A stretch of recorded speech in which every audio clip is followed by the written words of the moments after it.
Maryam ini luar biasa teman-teman sekalian.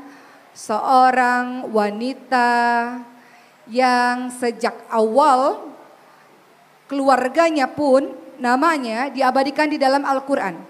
Ali Imran, surah ketiga di dalam Al-Quran. Pun namanya sendiri diabadikan di dalam Quran, Maryam.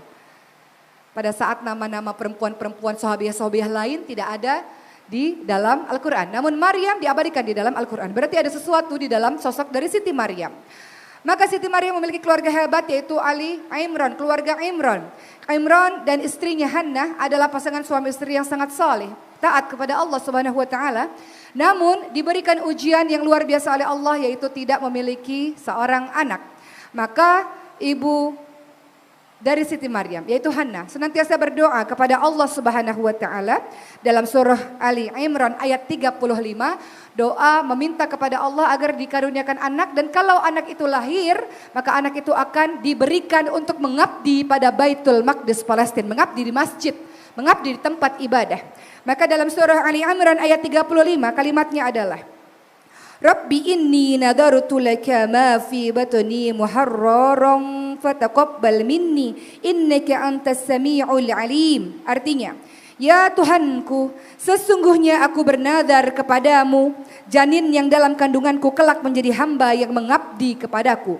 Pelajaran pertama untuk setiap orang tua maupun calon orang tua, kalau kita belajar dari keluarga Imran, orang tuanya Maryam. Yang pertama, belum engkau memiliki seorang anak atau engkau telah mengandung, engkau sudah tahu cita-cita anak itu mau engkau jadikan apa.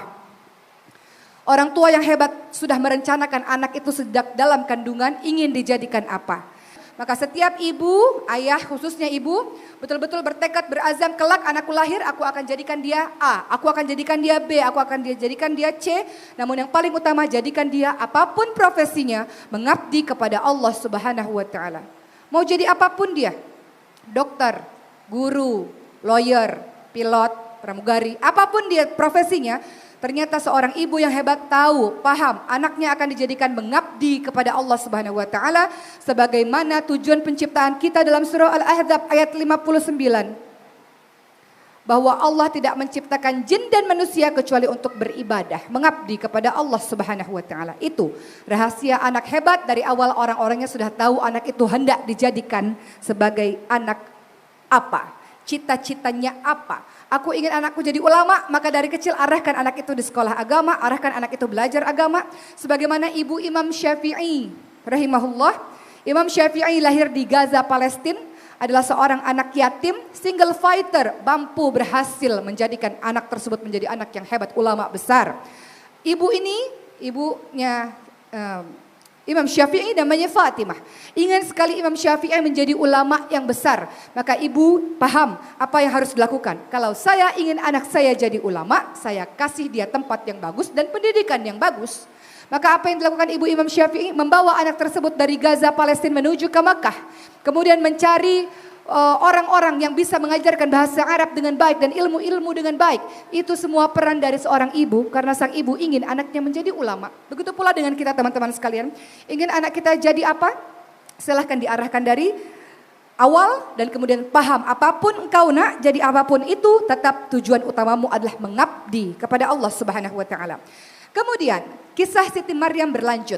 Akhirnya Allah Subhanahu wa taala menganugerahi rahim Hannah seorang anak perempuan namanya Maryam, diberikan nama yang baik. Maka tugas orang tua dan calon orang tua, dan apabila ibu-ibu ingin punya anak berikutnya, maka berikan nama anak-anakmu dengan nama yang baik dan panggil sesuai dengan namanya. Maryam, panggil Maryam, bukan ayam, bukan iam, bukan yam dan sebagainya. Khadijah, panggil Khadijah, bukan ijah, bukan jah dan sebagainya. Yusuf, panggil Yusuf, bukan ucup dan sebagainya. Aisyah, panggil Aisyah, bukan iseh dan sebagainya. Apalagi? Ada lagi? Nama-nama yang engkau singkat-singkat. Ibrahim anak saya, jangan dipanggil Baim, jangan dipanggil Boim, dipanggil Ibrahim. Berikan nama anak yang baik dan panggil dengan nama yang baik. Sebagaimana orang tua Maryam dalam surah Ali Imran ayat 36 memberikan nama yang baik untuk anak tersebut. Ya, maka ketika melahirkan dia berkata, "Ya Tuhanku, aku telah melahirkan anak perempuan. Padahal Allah lebih tahu apa yang dia lahirkan, dan laki-laki tidak sama dengan perempuan, dan aku memberikan namanya Maryam. Wa inni samaituha Maryama Wa inni u'idzuha bika wa dzurriyyataha minasyaitonir rajim. Dan aku memberikan nama Maryam dan aku mohon perlindunganmu untuknya dan anak cucunya dari gangguan syaitan yang terkutuk. Artinya salah satu tugas dari ibu adalah memberikan nama anak yang baik. Banyak ibu-ibu di luar sana yang ketika memberikan nama anaknya kebule-bulean merasa lebih bangga, padahal mungkin artinya berisi arti yang lain. Sedangkan kalau anak diberi nama anak Zainab dibilang kampungan. Zainab nama anak Rasulullah sallallahu alaihi wasallam. Fatimah nama anak Rasulullah. Khadijah nama anak Rasulullah. Kadang kalau kita kasih nama anak kita Khadijah, awal-awal saya ingin memberikan nama Khadijah, kemudian orang-orang mengatakan kok nama kayak nenek-nenek di kampung saya. Dibilang kampungan dan sebagainya. Itu nama-nama bagus, nama-nama hebat. Kasih nama anak kita tokoh-tokoh dari kalangan muslim atau nama-nama sifat. Dengan begitu harapannya anak-anak kita sesuai dengan namanya teman-teman sekalian. Berikan nama anak yang baik. Pernah ada orang tua di zaman Umar bin Khattab radhiyallahu anhu mengadu, "Wahai Umar, anakku adalah anak yang bandel, nakal, durhaka, tolong kasih nasihat." Anaknya dipanggil oleh Umar bin Khattab, maka anaknya mengatakan, "Umar, tunggu dulu, sebelum engkau menasihati saya, katakan pada saya apa tugas orang tua." Umar mengatakan, tugas orang tua pertama cari ibu yang baik. Kedua, berikan nama yang baik. Ketiga, berikan pendidikan Al-Quran. Maka anak tersebut mengatakan, tiga-tiganya orang tua saya tidak melakukannya. Adapun ibu saya bukan ibu yang baik, nama saya bukan nama yang baik, dan orang tua saya nggak pernah kasih pendidikan Al-Quran buat saya. Buat orang tua, kasih pendidikan Al-Quran untuk anakmu dari dirimu sendiri. Engkau tak bisa baca Quran, tapi engkau ingin anakmu jadi penghafal Quran. Bagaimana bisa teman-teman sekalian? Kita mengharapkan sekolah saja yang mengajarkan anak-anak kita nggak bisa. Anaknya pandai Quran, ibunya pun harus pandai Quran. Maka belajarlah. Waktu saya pernah berada di Mekah teman-teman sekalian, saya keliling kota Mekah, saya mengetahui di sebuah tempat penghafal Quran sedang ada wisuda. Wisuda 30 juz, anak umur 7 tahun dan nenek-nenek umur 70 tahun. Artinya adalah menghafalkan Quran semua usia. 70 tahun beliau baru selesai hafal 30 juz Al-Qur'annya. Dan anak 7 tahun juga selesai hafalan Al-Qur'annya. Artinya adalah belajar Quran sepanjang masa. Kita kembali kepada pengasuhan pada hari ini, pengasuhan anak. Yang kedua tadi memberikan nama yang baik. Dan yang kemudian yang ketiga adalah mendoakan anak-anak kita. Tentu saja dengan doa-doa yang baik.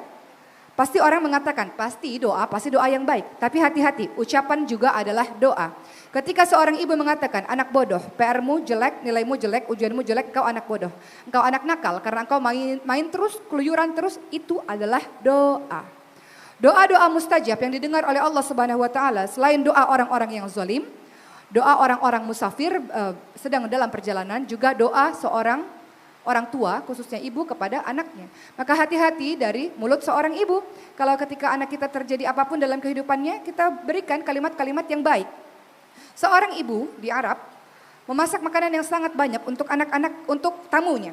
Anak kecil tersebut, anaknya kemudian menaburkan pasir ke makanan yang sudah dimasaki ibunya. Kalau itu terjadi pada ibu, apa yang ibu lakukan? Anak nakal, betul? Marah? Ya Allah, pukul, jewer, cubit dan sebagainya. Tapi ibu ini mengatakan, wahai anakku, engkau kelak akan jadi imam di Masjidil Haram. Dalam keadaan marah, mulut itu mengucap hal demikian. Maka bertahun-tahun kemudian anak tersebut kita kenal dengan nama Imam As-Sudais. Yaitu seorang imam di Masjidil Haram. Maka berikan kalimat-kalimat yang baik. Sekarang kalau ibu pernah mengatakan anak nakal, anak bodoh, anak kurang ajar, minta ampun pada Allah. Karena doa, mulut ibu, lisan ibu bisa jadi doa yang akan didengarkan oleh Allah Subhanahu wa taala terhadap anak-anak kita. Hati-hatilah dengan ucapan-ucapanmu wahai ibu. Kalimatnya ucapkan yang baik. Anak solihah ya Allah pada saat dia sedang pecahkan piring, pada saat dia sedang melakukan hal-hal buruk. Anak solihah ya Allah, anak hebat ya Allah, engkau kelak jadi orang besar ya Allah. Ucapkan kalimat-kalimat yang demikian wahai ibu. Dan sebelum tidur biasakan untuk selalu berdoa setiap malam sebelum tidur untuk keberhasilan anak-anak kita.